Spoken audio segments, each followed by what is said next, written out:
este jueves en Política y otros datos. Coincido con Mónica en que es un tema muy importante, la reducción de la pobreza, pero que corresponde efectivamente al sexenio de Andrés Manuel López Obrador. El tema del Poder Judicial es uno de las cosas que va a detener mucho el progreso de este posible sexenio. ¿Cómo podemos evaluar el desempeño de la presidenta a un año de asumir el cargo? Política y otros datos. Un episodio nuevo cada jueves. Un podcast de Expansión. Política y otros datos. Para analizar, explicar y entender el ciclo político que vivimos. Política y otros datos.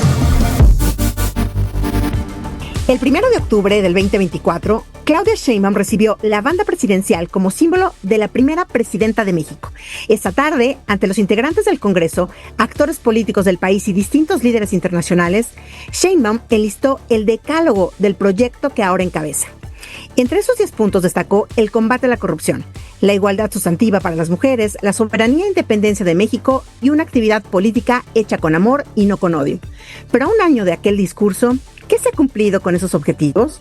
La presidenta ha tenido un año complicado, sorteando la relación con el presidente estadounidense Donald Trump, dando un giro en materia de seguridad y ahora entre escándalos por corrupción y excesos de algunos miembros de su partido. Pero Claudia Sheinbaum mantiene una aceptación de casi el 80% de la población mexicana. ¿Cómo podemos evaluar esta popularidad y el desempeño de la presidenta a un año de asumir el cargo? ¿Cuáles han sido sus principales aciertos y errores? ¿Qué retos tiene por delante? Soy Mariel Ibarra, es jueves 2 de octubre del 2025 y de esto vamos a platicar en Política y otros datos. Buen jueves, bienvenidos a este formato de mesa de análisis y discusión de política y otros datos. En esta ocasión, para analizar el primer año de la presidenta Claudia Sheinbaum, tenemos a dos invitadas de lujo. Mónica Tapia, especialista en políticas públicas y cofundadora de AUNA, una de las plataformas que impulsa nuevas representaciones políticas con liderazgo de mujeres en México. Bienvenida, Mónica. Hola, un gusto estar aquí, Mariel. No, gracias a ti por estar con nosotros. Y por supuesto también a Blanca Heredia, escritora, periodista, politóloga y analista política y por supuesto amiga de esta casa editorial. Bienvenida, Blanca. Me da muchísimo gusto estar aquí. Gracias, Mariel, y muy contenta de estar con Mónica compartiendo esta mesa. Yo comenzaría pidiéndoles a ustedes cómo podríamos definir este año, este primer año de la presidenta Sheinbaum. En una oración, en una idea muy rápida, para después de ahí abrir, digamos, todo el análisis que podemos hacer de este primer año, que han sido, pues pareciera que fue ayer, pero ya tenemos un año con la presidenta al frente de nuestro país. Blanca, ¿cómo definirías este año? La verdad, la imagen que se me vino a la cabeza es un barco en medio de una tormenta y tener una capitana que mantiene el temple, el ojo puesto en la mira y nos permite ir sorteando este mar tan tumultuoso y buscando llevarnos a buen puerto. Mónica, ¿tú cómo lo definirías? Yo lo considero un año simbólico donde ya se acabó la discusión de si las mujeres están capacitadas para gobernar o no, si su lugar está en política o no. Me parece que la presidenta con A ya ni siquiera se discute, ya es una palabra que se dice muy simplemente y que la paridad también ha hecho que las mujeres, pues, su lugar es la política, ya no se duda para nada de eso.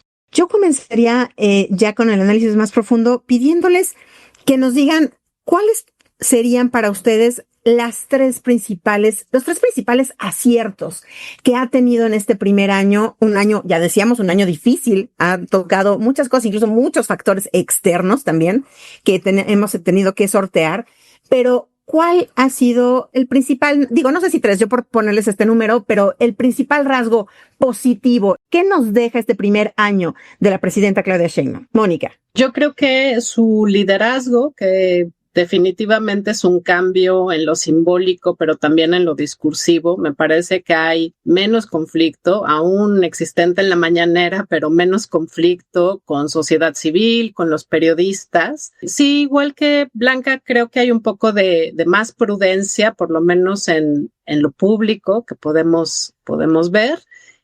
Seguramente ella hablará más de Trump y todo este contexto frente a Estados Unidos. Y yo creo que un muy lento, con muy pocos resultados, pero sí un cambio en seguridad pública desde lo civil, diría yo, o intentando que sea desde lo civil. Hablaré un poquito más de eso porque creo que son sus claroscuros, pero me parece que eso pues lo estábamos esperando con mucha urgencia. Blanca, para ti, ¿cuál ha sido el rasgo? ¿Con qué te quedas de este primer año en lo positivo?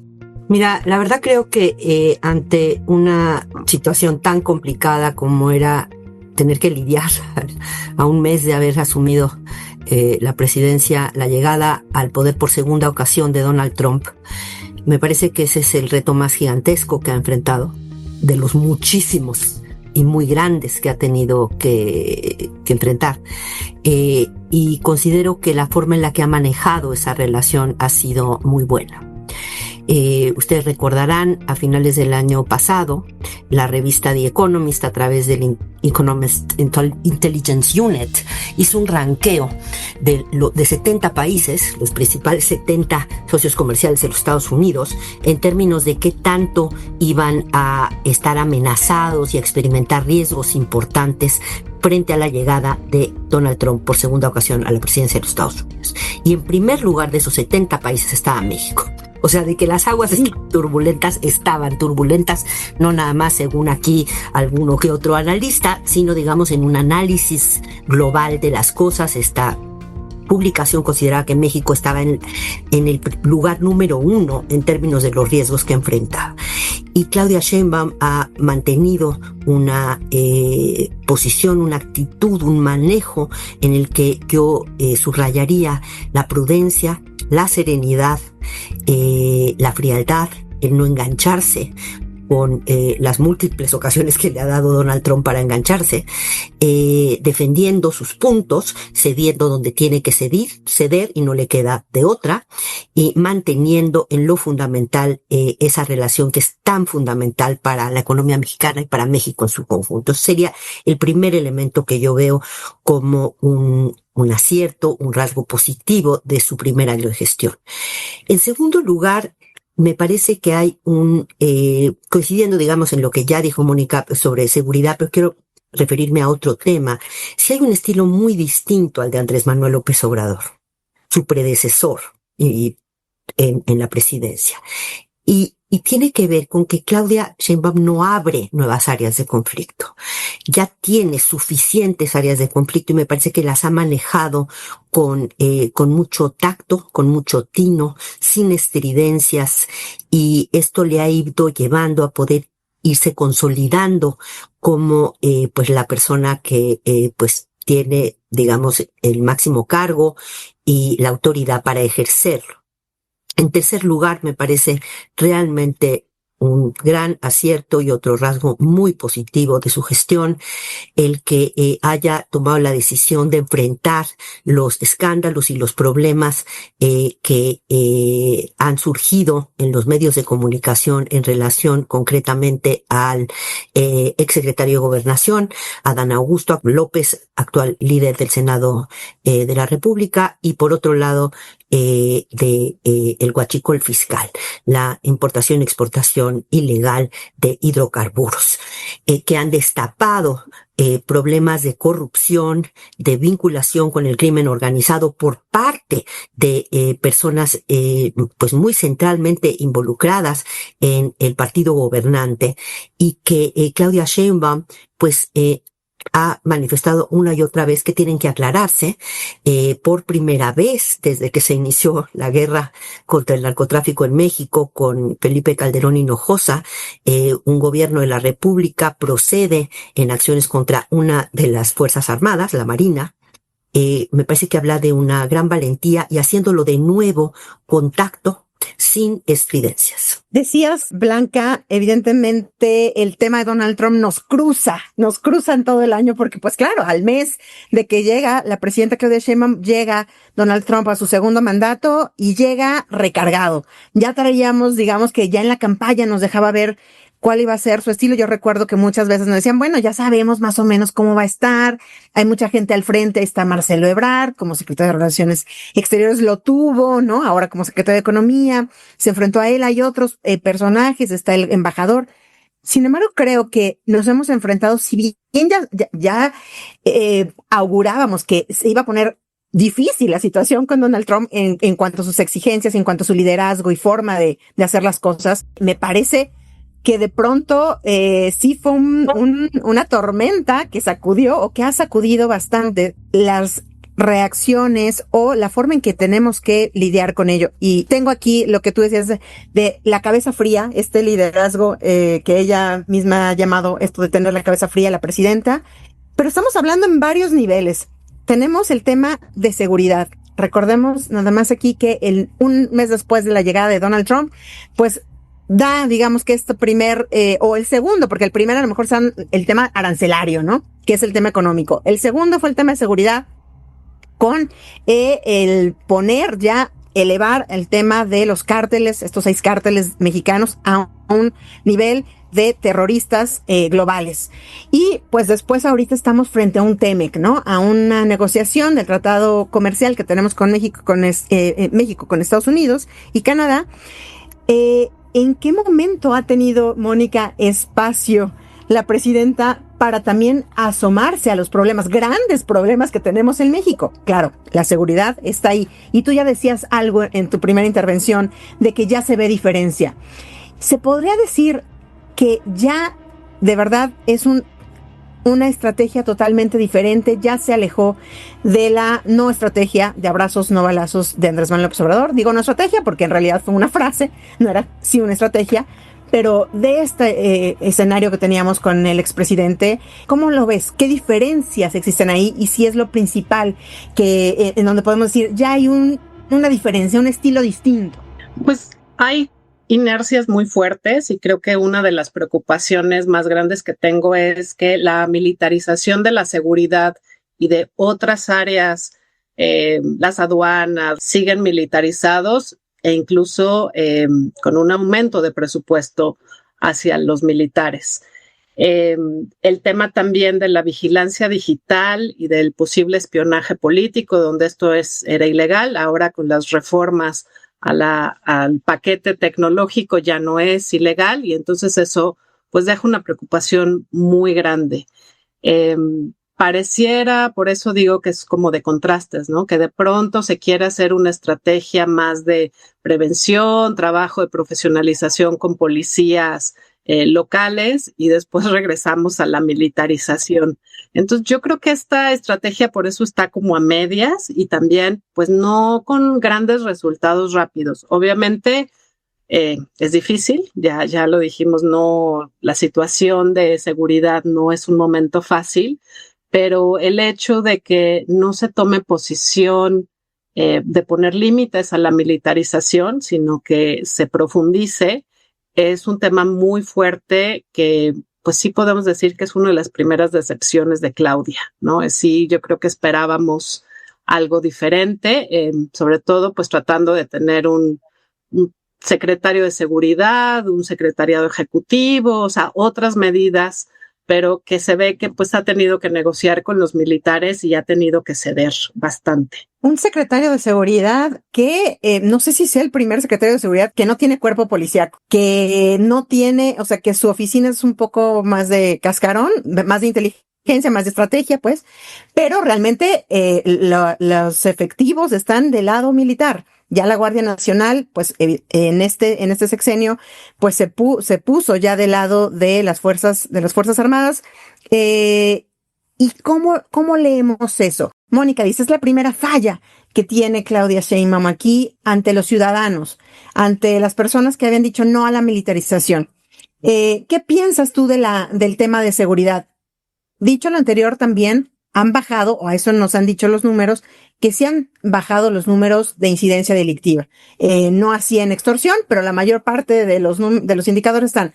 También lo pongo aquí entre comillas, Blanca, porque hay organizaciones que dicen cómo se están contando y cómo se está haciendo esta recapitulación de, sobre todo de los asesinatos, ¿no? Sí, primero me gustaría referirme a las diferencias con Andrés Manuel López Obrador, cuando él era presidente de México. Me parece que hay claras diferencias en la estrategia de ambos presidentes.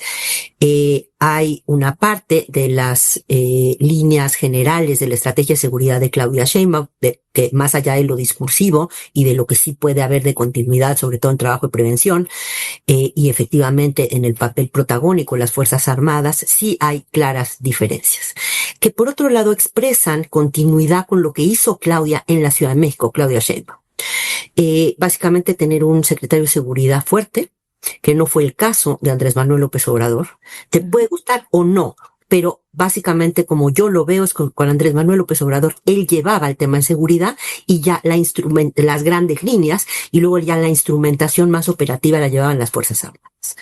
En este caso, con Claudia Sheinbaum, hay un secretario de seguridad fuerte, con amplia experiencia, con buenos resultados en la Ciudad de México, en particular en homicidio y incidencia de otros delitos, utilizando fundamentalmente trabajo de investigación riguroso y, digamos, armando bien las carpetas de investigación, que no es algo menor en todos los otros sexenios en que se llevó a cabo la guerra contra los cárteles. Uno de los puntos más flacos era todo esto de cómo se integraban las carpetas de investigación. ¿Sí? Y la posibilidad de procesar a los detenidos, a los presuntos responsables a través del sistema judicial. Creo que eso es un tema muy importante. Tienes razón, es el primer secretario de Seguridad, tampoco es tan nueva nuestra Secretaría de Seguridad como, ¿no? Pero que no tiene una policía a su cargo. Eso tiene desventajas, sin duda, pero también tiene algunas ventajas, sobre todo cuando estás reconstruyendo una estrategia de seguridad en un contexto tan complicado como el mexicano en esa materia.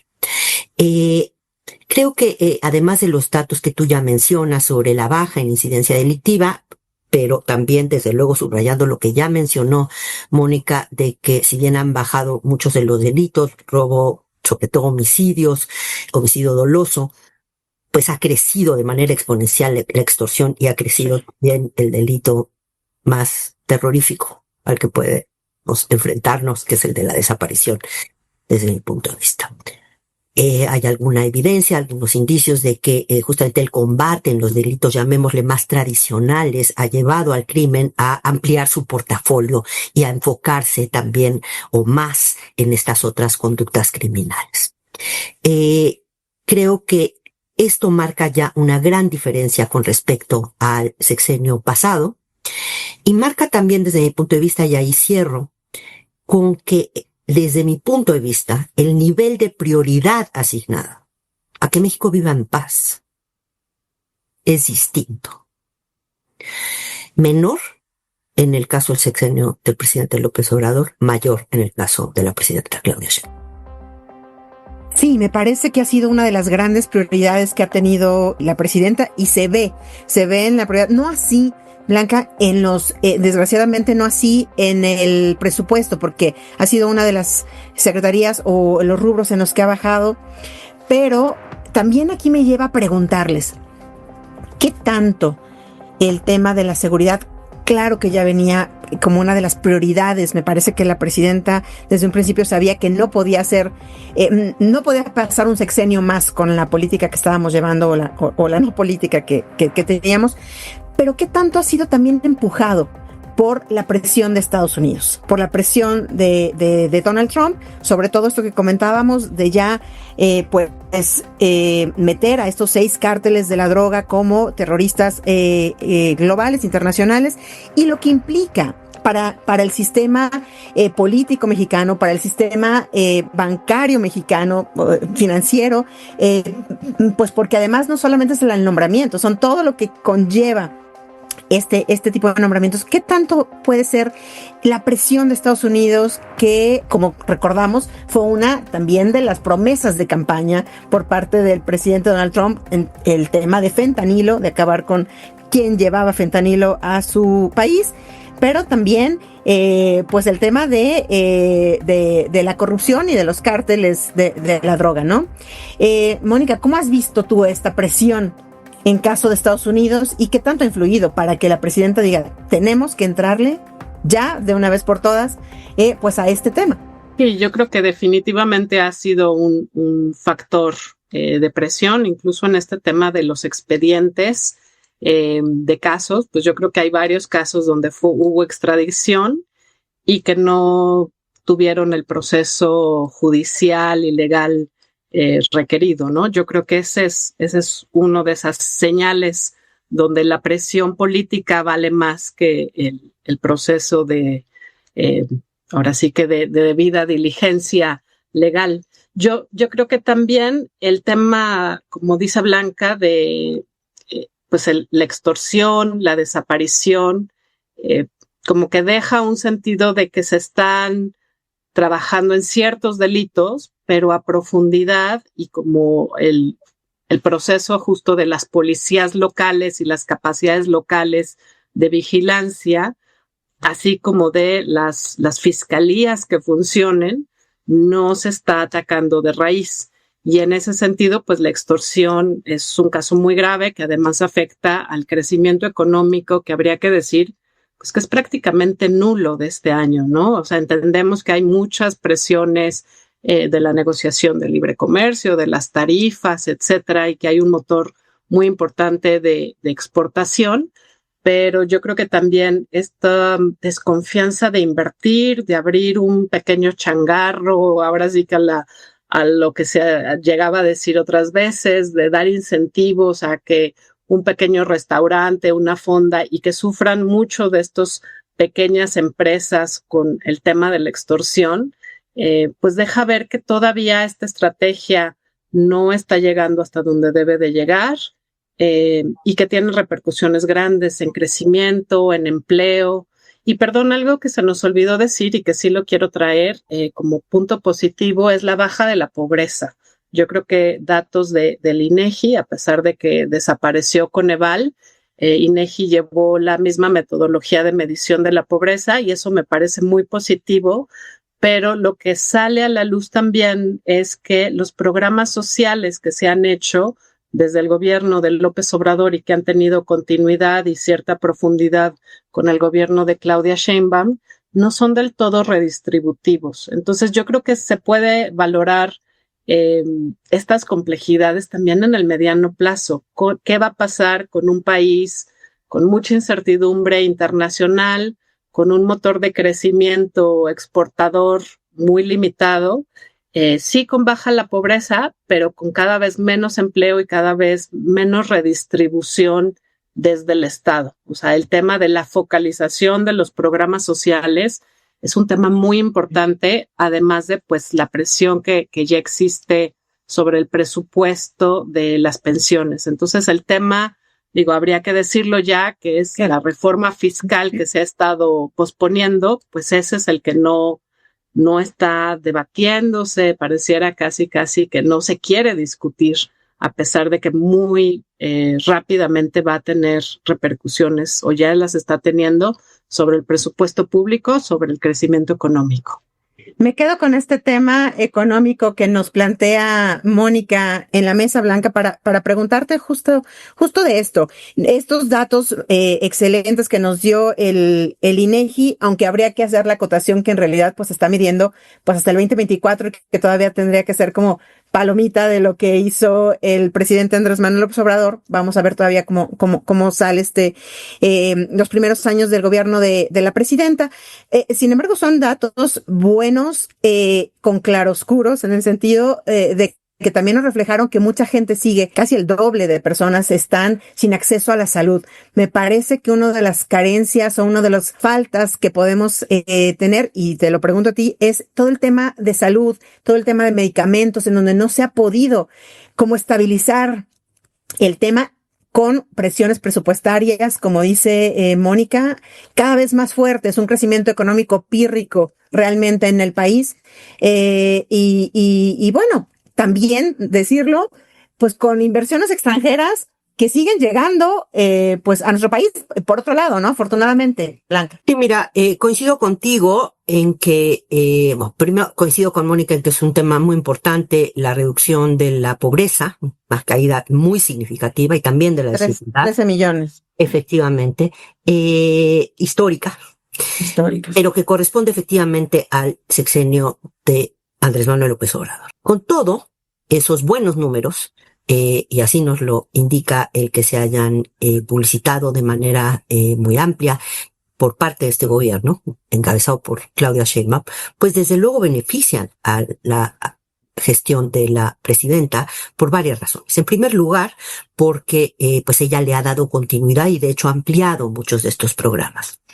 En segundo lugar, porque básicamente es como un conjunto de datos muy impresionantes que le dan como una mega palomita a un proyecto político.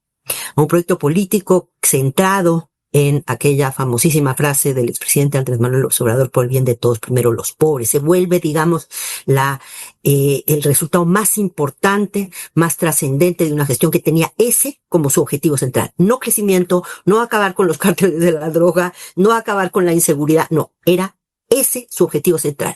Y ese fundamento, digamos, ese primer piso, como dice el gobierno de Claudia Sheinbaum, de la transformación, de la cuarta transformación, ese piso está firme. Esa parte del piso está firme. Desde luego que hay claroscuros, el más importante es el que tú mencionas, el de salud, pero me parece que con todo lo grave que es el problema de salud, no podemos usarlo para no ver el avance tan impresionante que en un país históricamente tan profundamente desigual se tuvo en esa materia. En general, en términos económicos, yo diría, frente a un entorno tan extraordinariamente adverso, la verdad es digno de admiración y de mi parte reconocimiento enorme a la presidenta y a su gobierno por haber mantenido el tren andando, por haber mantenido la estabilidad macroeconómica, por haber mantenido la interlocución con nuestro principal socio comercial y origen de la mayor cantidad de inversión extranjera que recibimos. Se ha mantenido, digamos, tenemos de hecho un peso fuerte, quizá un poquito demasiado fuerte, porque eso le resta competitividad a nuestras exportaciones y además tiene consecuencias distributivas que no son óptimas, afecta más a los que menos tienen.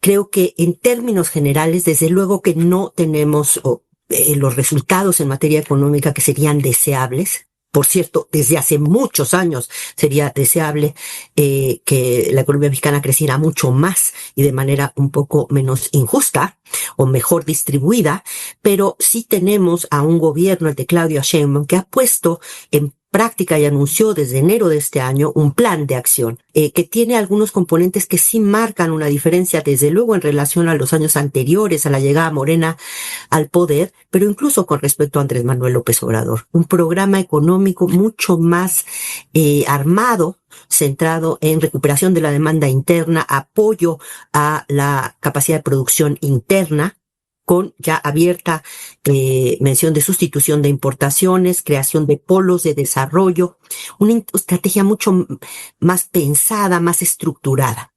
Desde luego en un entorno complicado, sobre todo por el lado de un ingrediente fundamental, como en un coche, la gasolina, que es la inversión privada. La inversión privada internacional, la extranjera, se ha comportado muy bien, de hecho extraordinariamente bien, la nacional no tanto.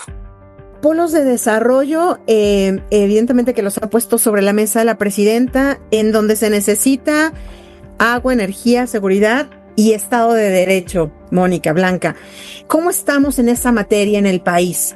¿Qué evaluación hacemos después de la elección judicial, la primera elección judicial en el país y buena parte del mundo, en donde los jueces, magistrados, ministros ya se eligieron por voto directo, por voto popular? Evidentemente hay que decirlo, con un voto muy pequeño, 13% solamente de la población, en donde estamos viendo su arranque. Tenemos escaso un mes, menos de un mes de que tomaron protesta el nuevo Poder Judicial. ¿Qué se espera ahí? Ahí estaba, tú hablabas con los inversionistas y decían, va bien, pero tenemos esto que tenemos que esperar para saber cómo se va a transitar, aunado pues a esta reforma también a la ley de amparo que está causando pues muchas dudas en parte de ciertos sectores. ¿Cómo lo están leyendo? Porque pudiera ser alguno de los retos para los próximos años para la presidenta. Mónica. Sí, sin duda. Yo creo que ahí había pues un compromiso de darle continuidad a esta idea de López Obrador, de la elección de los jueces, magistrados, la Suprema Corte, y que creo que pues es un debilitamiento del Estado de Derecho, o por lo menos va a tomar una larga curva de aprendizaje, volver a tener como ciertas capacidades en los juzgados, que con el debilitamiento o el no funcionamiento de las fiscalías nos deja justo en estos procesos de impunidad y de no resolución de conflictos. No solo la tardanza en resolverlos, que es muy grande por todos lados, hasta también el cómo se resuelven conflictos. Y pensando, por ejemplo, nada más en los temas de medio ambiente o de salvaguardas de proyectos de obra pública frente a la destrucción del medio ambiente, como ha sido el Tren Maya o como ha sido estos temas donde las organizaciones de la sociedad civil, los ciudadanos, pues han tratado de proteger. Ahí muchos trabajo ha sido del Poder Judicial o fue del Poder Judicial el que se tratara de, pues eso, asegurar que hubiera un impacto ambiental, que hubiera menos destrucción y pues ahora cada vez con menos candados, con un poder mucho más concentrado, porque también ya vemos que la capacidad de movilizar los votos para estas elecciones del Poder Judicial pues recae en un aparato corporativo, clientelar, pues del partido en el gobierno en muchos casos, y que las autoridades electorales, a pesar de sus advertencias y de tratar de hacerlo lo mejor posible, sí se vieron en una situación muy compleja de avanzar una elección. Pues eso, ni siquiera supimos cómo votar las personas que mejor sabíamos cómo votar. Tuvimos casi que recorrer a nuestros propios acordeones y a que alguien nos dijera cómo votar, ¿no? Eso ni se diga del voto normal.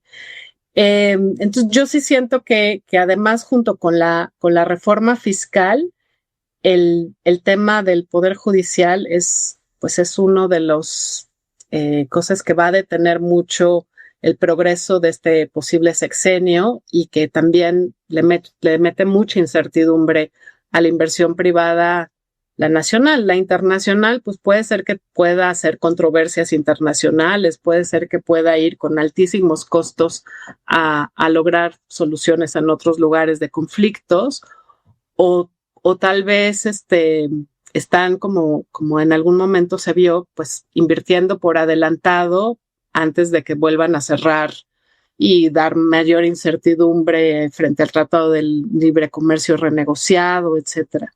Entonces, para mí, yo creo que este tema de lo judicial sí va a ser complejo, ¿no? Y también nos pone en un camino donde hay mucha incertidumbre hacia el autoritarismo. No quiero decir que se camina hacia allá, pero que puede ser con alto riesgo, sea de la presidenta o de sus sucesores, hacia el control total de órganos que pueden ser de contrapeso, y que por eso también este tema de la vigilancia digital, el espionaje político es de mucha importancia para estos procesos democráticos. Sin duda también la sociedad civil, hablando de otros temas, pues somos a veces, hemos estado siendo con muchísima fiscalización, con muchas medidas discrecionales, pues reprimidos, trabajados como para que no se nos apoye, sino al contrario, se nos debilite mucho, y que ante un escenario también de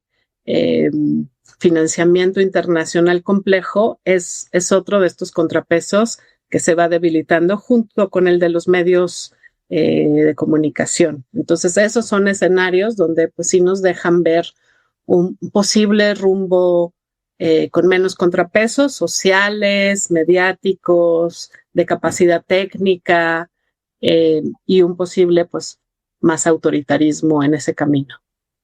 Nos habla Mónica de un panorama difícil en el sentido de la falta de contrapesos en el país, Blanca, y aquí pienso en lo que vamos a vivir en pues el próximo año, que ya se ha anunciado así, que es esta reforma electoral que pues ha anunciado la presidenta que va por ella en el próximo periodo ordinario de sesiones del próximo año, en febrero, ponerla sobre la mesa del Congreso, en donde si bien ahorita hay mesas para la construcción de esta reforma, pues ella ya ha puesto algunos de los rasgos de esta reforma sobre la mesa y son, pues evidentemente, el bajar el financiamiento a partidos, el desaparecer los plurinominales y algunos otros temas que pues han causado incluso pues algo de escozor entre sus propios aliados, como es el PT y el Partido Verde.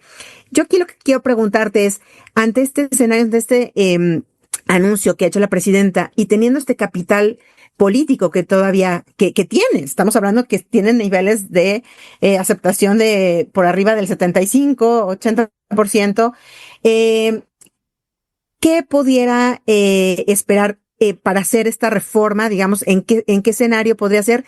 Y yo preguntaría, porque también aquí se ha traído a la mesa, ¿no tendría que estar pensando también en esta reforma hacendaria profunda que necesita? Porque, pues, paradójicamente, para poder mantener el gasto social o la inversión social que se tiene en todos los proyectos, pues parece ser que el dinero se nos está acabando, Blanca. Sí, Mariel, mira, con respecto a la reforma electoral, creo que es un poco temprano todavía para hablar, si bien ya el año que entra ya se anunció que a partir de febrero estará la propuesta de reforma de la presidenta. Mi impresión de lo que ha trascendido en prensa es que, a diferencia del proyecto de Andrés Manuel López Obrador, en donde yo sí, la verdad, veía un claro intento de armar un sistema de partido hegemónico, en el caso de Claudia Sheinbaum no me queda tan claro. ¿Sí? Y no sé si sí o si no. Sinceramente tengo dudas. Yo estoy de acuerdo con que habría que bajarle el costo a las elecciones. No estoy de acuerdo con eliminar los plurinominales, pero veo el punto de la presidenta. Pero lo más importante aquí me parece que estos temas van a ser, solamente los va a poder pasar en cualquiera formato que decida o con lo que sea el contenido que le ponga a la reforma electoral, pues tiene una aduana clarísima que se llaman Partido Verde y Partido del Trabajo. Sin ellos no tiene la mayoría constitucional suficiente para hacer una reforma constitucional. Una cosa que a mí, la verdad, me tranquiliza es que si bien al principio la presidenta Sheinbaum retomaba esa idea en la propuesta original de Andrés Manuel López Obrador de moverse hacia un INE en donde el Consejo General, que es el máximo órgano del Instituto Nacional Electoral, fueran electos estas personas, ya no lo ha mencionado la presidenta. Esto, junto con otra promesa de Andrés Manuel López Obrador en ese mismo sentido del INE, era recortar brutalmente su presupuesto. Ese era ustedes recordarán el llamado Plan B, que no pudo llevar a cabo. Sí. Bueno, eso sí significaría ya, sin duda ninguna, que transitamos a un régimen de partidos no competitivo, porque si no tienes un árbitro con capacidad para ser árbitro imparcial, mínimamente, ¿sí? Pues ya no. Pero yo celebro que no he visto en las declaraciones más recientes, de hecho, prácticamente ya ha desaparecido de su discurso este asunto. Creo que va a ser un tema que también los empresarios, los inversionistas van a estar mirando. Normalmente, en general, no solo en el mundo, a los inversionistas lo que más les interesa son las condiciones de gobernabilidad y de poder generar, de cuáles son las condiciones de riesgo para generar utilidades. Pero en el caso mexicano, y dado que en efecto para los inversionistas, no para el público en general y para los empresarios, ese sistema de justicia que teníamos sí les funcionaba, ¿sí? Pues sí se quedan un poco más a la intemperie. Y en ese contexto se puede volver más relevante para ellos el asunto de que sí siga habiendo la posibilidad de que un partido distinto a Morena gane las elecciones. O sea, normalmente, así históricamente, no les preocupa tanto a los empresarios ni aquí ni en ninguna otra parte, ¿sí? Que si es democrático el gobierno o no democrático. Lo que les interesa a ellos son la tasa de utilidades, eso se calcula con base en el riesgo y las condiciones para generarlo, y es como un hecho, ¿sí? Su negocio está en otro lado. Pero en este caso específico me parece que sí pudiera haber quizá algún mayor interés por parte del gran empresariado nacional en relación a este asunto, dado que la reforma del sistema de justicia, pues básicamente destruyó el sistema anterior. Para bien consideran algunos, para mal consideran otros, pero claramente para el gran empresariado sí significa un costo, porque ese sistema, con sus infinitas deficiencias, sí les daba un espacio de certidumbre a los grandes empresarios y los grandes inversionistas. Esto que decimos ahora, porque cuando hablamos también de este año, tenemos que de pronto hablar de este año perdido, yo diría, también para la oposición.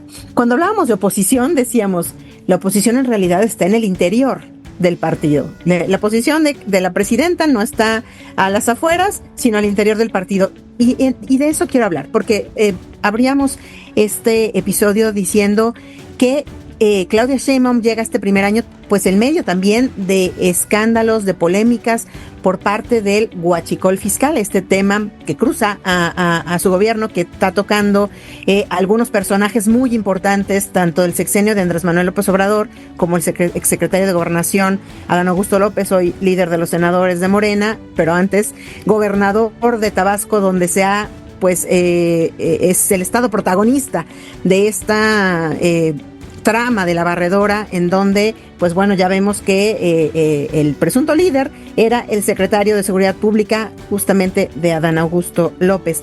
Pero no solo eso, también escándalos o polémicas por los excesos de algunos de los miembros de los parlamentos, tanto de la Cámara de Diputados como de la Cámara de Senadores, y de los propios hijos del expresidente López Obrador.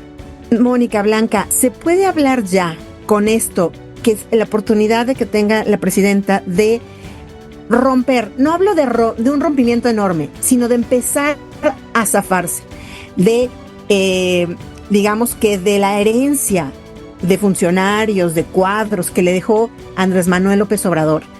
Este es el gran momento para poder zafarse de ahí y hacer digamos que una sacudida a su gobierno. Mónica, y luego escuchamos a Blanca. Sí, yo lo que creo es que como es su estilo prudente y de su gabinete, pues más de la mitad viene de cuadros de López Obrador, lo hará, yo no creo que quede rompimiento, tal vez con algunas personas sí, pero se deberá pues cerciorar que tiene suficientes apoyos y que no quedará ella sola marginada, ¿no? Dentro del propio Morena como dentro de el Congreso y el Senado. Yo creo que estos grupos no es solo uno o dos personajes, son grupos políticos y López Obrador pues era muy hábil en armar estas grandes coaliciones de grupos políticos y de redes políticas amplias. Yo creo que también en esta disección que haga de manera ojalá quirúrgica, porque pues se puede jugar algo muy importante y por eso yo creo que lo va a tratar de hacer lento, si es que lo llega a hacer. Está también el tema del narco en las elecciones. Muchos de estos personajes tienen alianzas, lo estamos viendo y bueno, lo suponíamos cada vez que hay un Guacamaya Leaks y etcétera, pues ahí sabemos que el narco y la política, las fiscalías son redes muy capturadas por el narco. Y entonces el tema justamente de reforma electoral va a ser complejo estoy de acuerdo con Blanca en principio y en teoría en bajarle el costo a las elecciones, sobre todo más que al árbitro y al INE y a los soples, a los partidos. Sin embargo, el cómo se baja y cómo se regula el dinero público y que no termine aún más capturado por las grandes cantidades de recursos que tiene el narco, va a ser algo muy complejo que tiene que ser parte de esta misma decisión de con quién rompe y cómo arma su nueva alianza o su nueva coalición que la mantenga con por lo menos ciertas mayorías para gobernar. Entonces esto, la verdad, requiere de mucho análisis político y de mucha construcción pues de alianzas en liderazgos locales, estatales, obviamente federales, incluso en cómo va a recomponer, si es que lo llega a recomponer, a su propio gabinete. Es un dilema complejo. Les pongo una última pregunta para terminar, para cerrar. Hemos hablado aquí de que ya no se puede hablar, ya no se puede hacer la diferencia entre si México está preparado para tener una mujer, ya la tenemos, todo esto que clichés a los que nos enfrentábamos por años y años en este país, la tenemos, está al frente del gobierno tan complejo como el que tenemos, como lo que tenemos en México. Pero, siendo la primera mujer presidenta, sí esperamos de ella más en las mujeres. Es decir, sí llega con cierto encargo por parte de nosotras, por parte de género. ¿Cómo pueden calificar el impacto que ha tenido su liderazgo en la agenda de género y de derechos de las mujeres?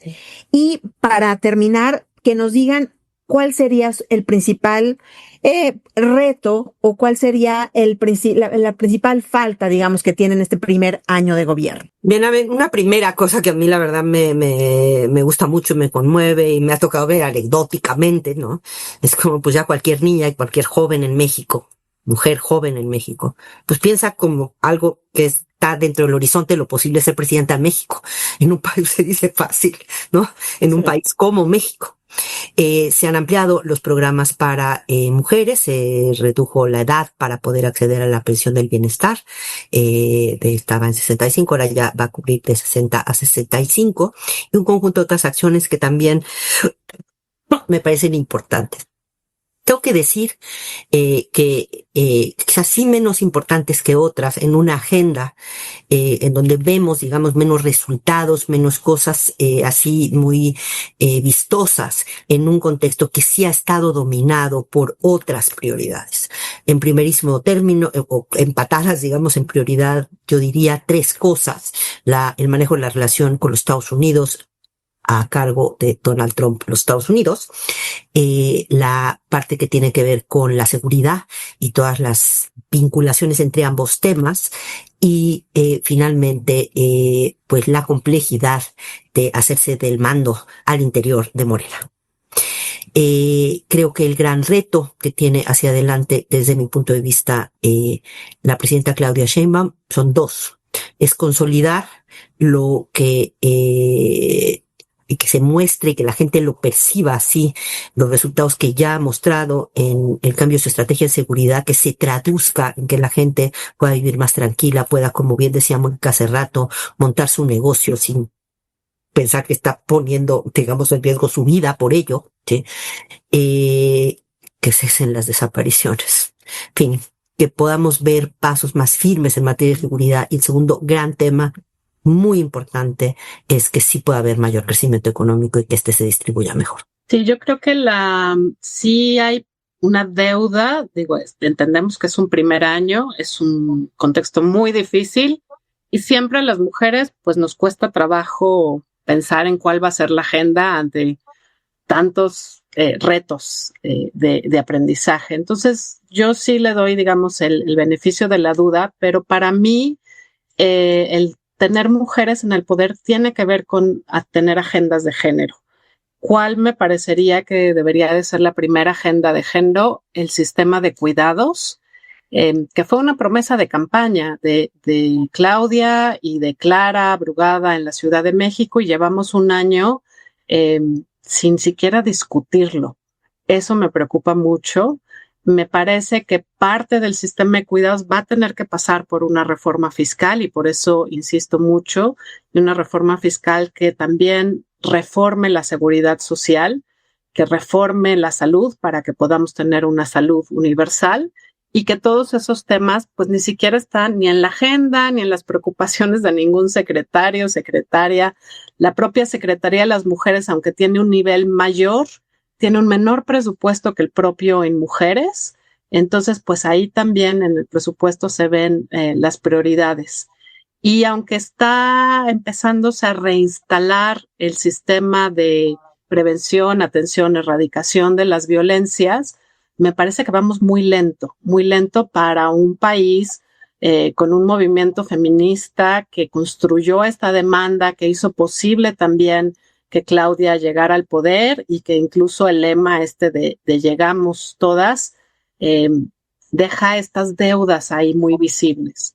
Y diría otro punto crítico que para ser pues la presidenta científica especialista en cambio climático las prioridades igual en el presupuesto no se reflejan tal cual.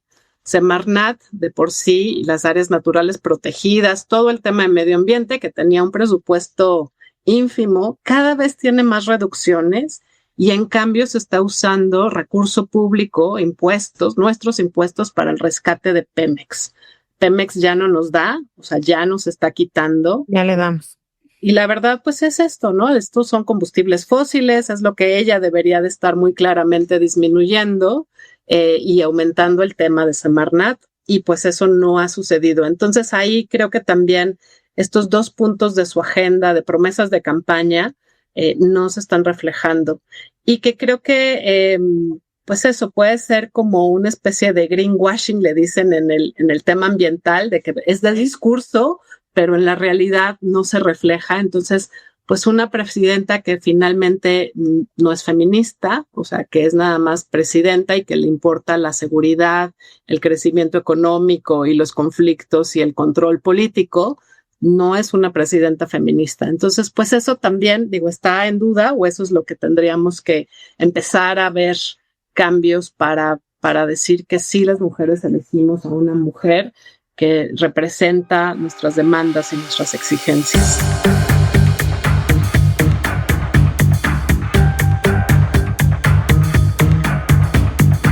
Muy bien, pues un primer año con mucha turbulencia, como ya lo hemos platicado aquí, cambios importantes en seguridad, ya marcando un estilo propio, pero con retos importantes en lo económico, en este sistema de cuidados que ya nos pone sobre la mesa, que hagan una mayor justicia para las mujeres y que, bueno, pues muchos temas que se tienen que ver reflejados en el presupuesto que no están ahí, porque como decimos, ¿no? Lo que no está, el amor que no se ve reflejado en el presupuesto, pues no es amor.